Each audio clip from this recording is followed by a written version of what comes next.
This is an unassuming little camera bag. And inside the little camera bag is a little camera. We'll pull it out. Put the bag over there. And here is an old Olympus point and shoot 2 megapixel camera. 2 whole megapixels. Do you know what you can do with this thing? Well, actually a lot more than you would think. That's going to be the subject of another video. The camera works perfectly fine. You turn it on, it turns on, everything's great. We'll let it just set itself up and get everything ready to go. We'll hit the button, take a picture. It takes a picture. I'll review the picture.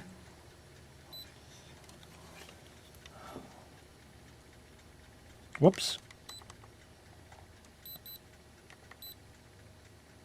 There we go. Just whatever it shot, sort of the camera little tripod thing it's on. And that's it. You can turn it off. It goes back and it shuts. This particular camera is a C2, I believe, Olympus C2 camera. And nothing special. It takes 2 AA's or a CRV3. I have these El Cheapo rechargeables, which actually work fine. If I could get it back in there, it would be great. I had it right. There we are. This way it doesn't lose its date and time. But how do you get the data off of here? Well, you got to go find your cable, and you know it's under the little panel here, and then you can plug it into the computer USB. And in fact, I have the cable. But that's also not what this video is about. This camera takes Smart Media. Does anybody remember Smart Media?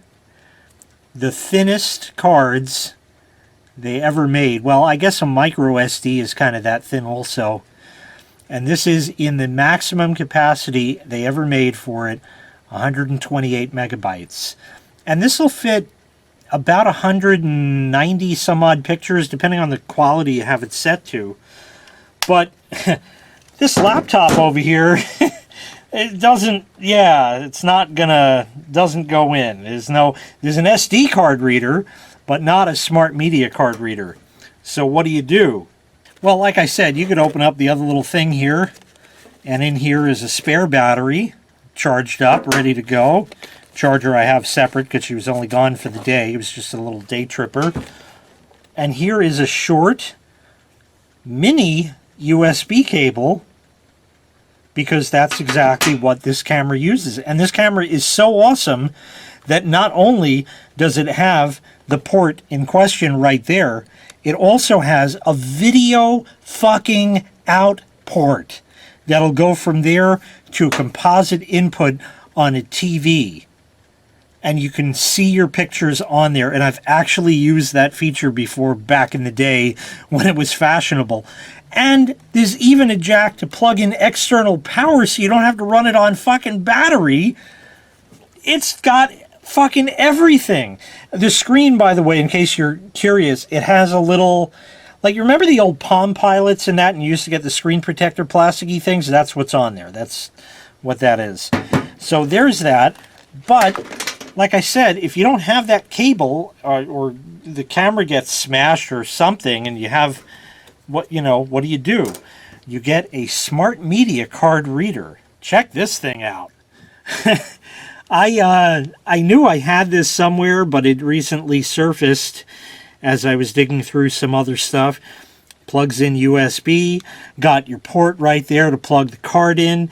There's even an LED on it that I probably would flash for access. It says USB Smart Media Card Reader Writer.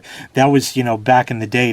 They had card readers, but then they started calling them card reader writers. It added value to the product. they could always write to the card as long as the card wasn't write protected. And by the way, these cards can be write protected. You see that little circle on there? With the Smart Media card came, if you remember the old 5 1/4 inch floppies, where you had that little tab that you'd stick over the notch to cover it over, this has a little reflective circle sticker thing that you can put in that circle there, and that will trip a sensor in the reader and tell it not to write to the card. Fantabulous. This card reader, I don't have a date on it. There's a made in China sticker. I'm pretty sure it supports USB 2, or at least the system won't complain about it. I don't think Smart Media cards can actually even reach USB 2 speeds. But anyway, enough babbling on about it. I forget which way it goes in. Not that way.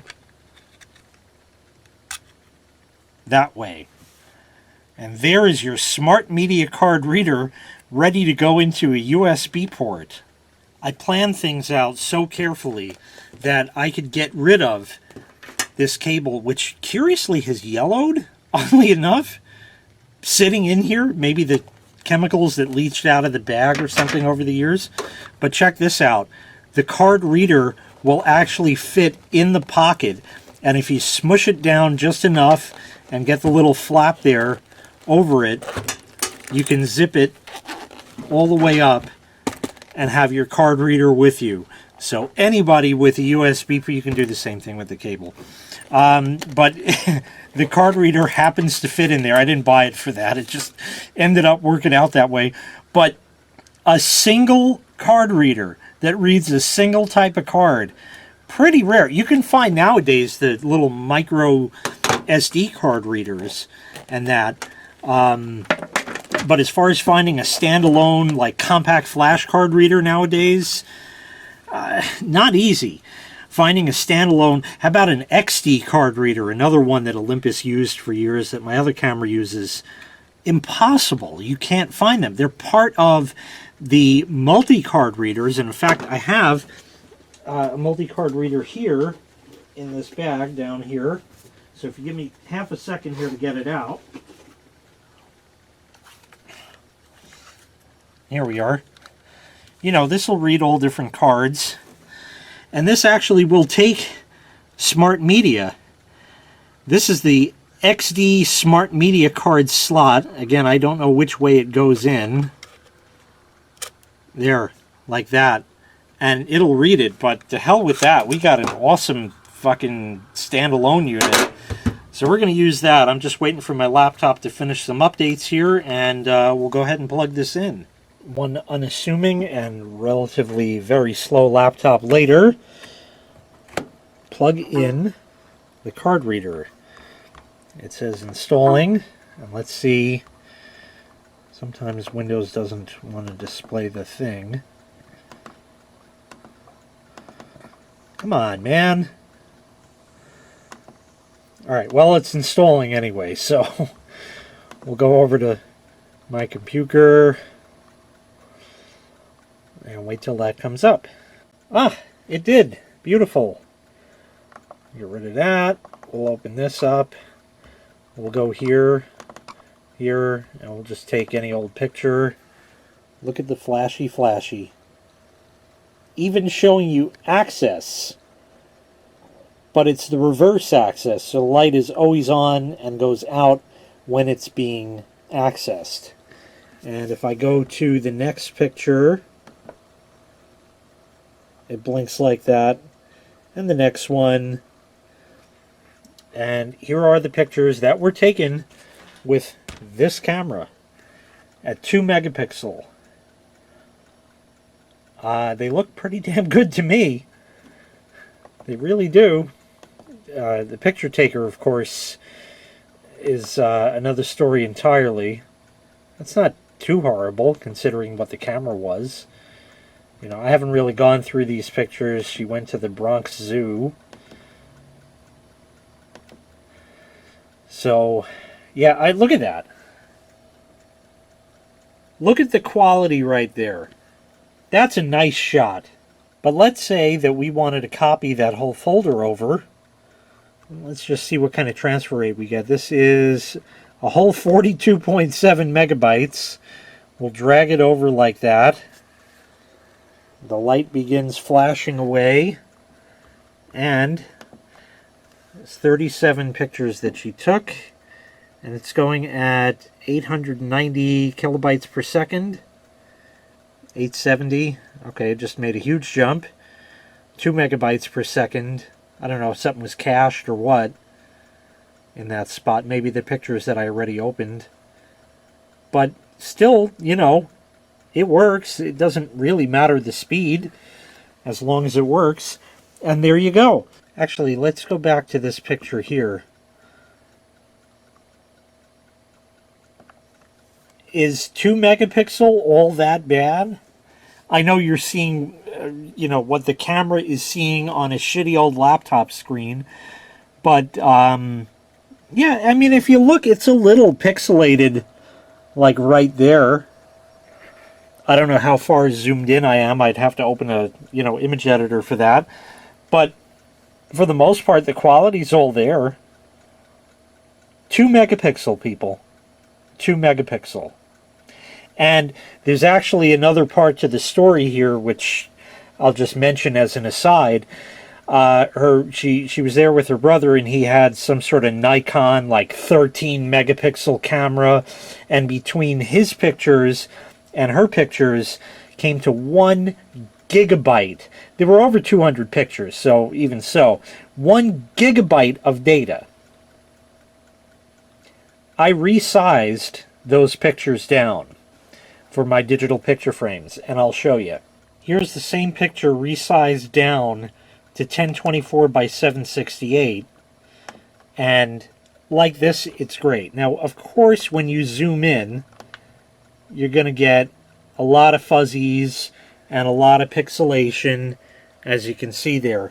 But for your digital picture frame, which is sitting across the room, you have all the quality you need at only 109 kilobytes, as you see right there, compared to 14023. So if we go down to that, 0023 is this one here, and hit properties on that.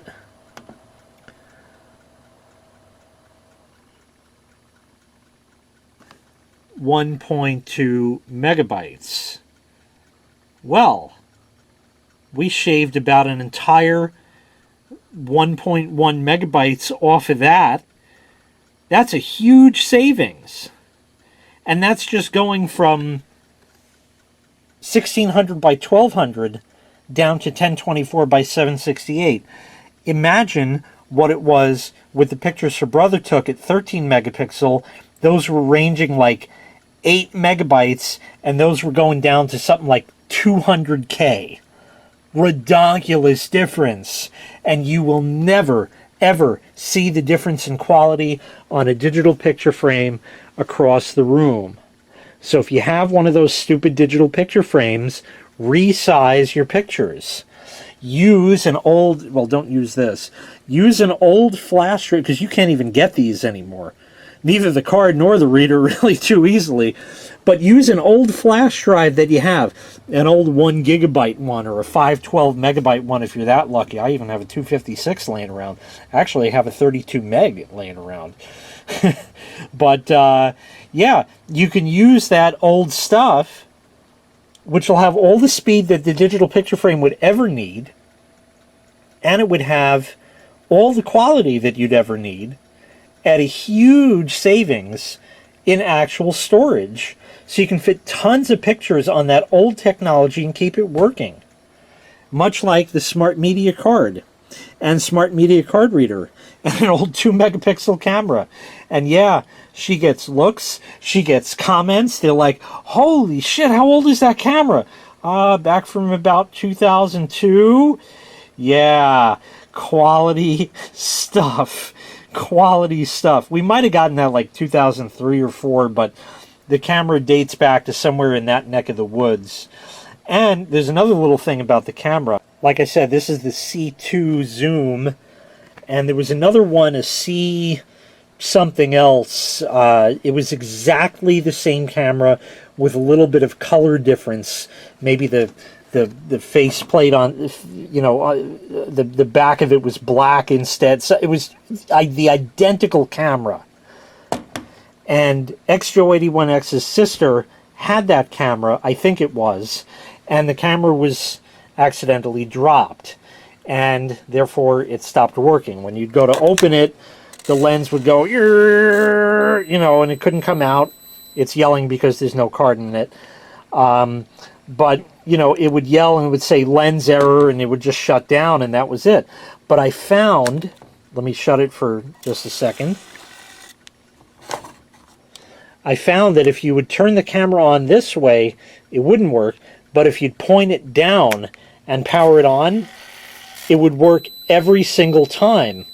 The problem was, I didn't realize that at the time, and I realized it, well, I kind of did, but I figured you know, it might be an easy fix or something. So my dad and I actually opened the camera up, and I don't know if we tore a little Mylar ribbon cable or something. It's shot now, unfortunately. Could have still been a working camera as long as you powered it on, pointing down. For some reason, that would just not let the gears jam up and crap like that. But there you go. Smart Media. It's still around in Jay's world, and it still works, of course, in Jay's world, because Jay is the king of old technology. I love the old technology. Smart Media was awesome. And who else is going to still have a Smart Media only card reader? I actually have another card reader around that reads two cards. It reads Smart Media and Compact Flash, and that's all it reads. And it has a proprietary driver as well. It doesn't even work just with like native USB support. It's USB, but it doesn't work just by plugging it in. You actually have to install the drivers, and that thing still works too. It was actually made by Lexar. Yeah, awesome stuff. Anyway, that's it. I just wanted to refresh everybody's memory on Smart Media. And this camera is used once a year, twice a year, and the data stays on the card, it stays in the camera, everything's happy, nobody complains. And then when she goes to take pictures again, I format the card. It always formats, it doesn't corrupt, it doesn't get fucked up, nothing. It just plain works. And you can't get them anymore. Very sad. Very sad. Anyway, that's it. Thank you very much for watching. Make sure you click like, make sure you click subscribe, and take care. We'll see you next time. Bye-bye.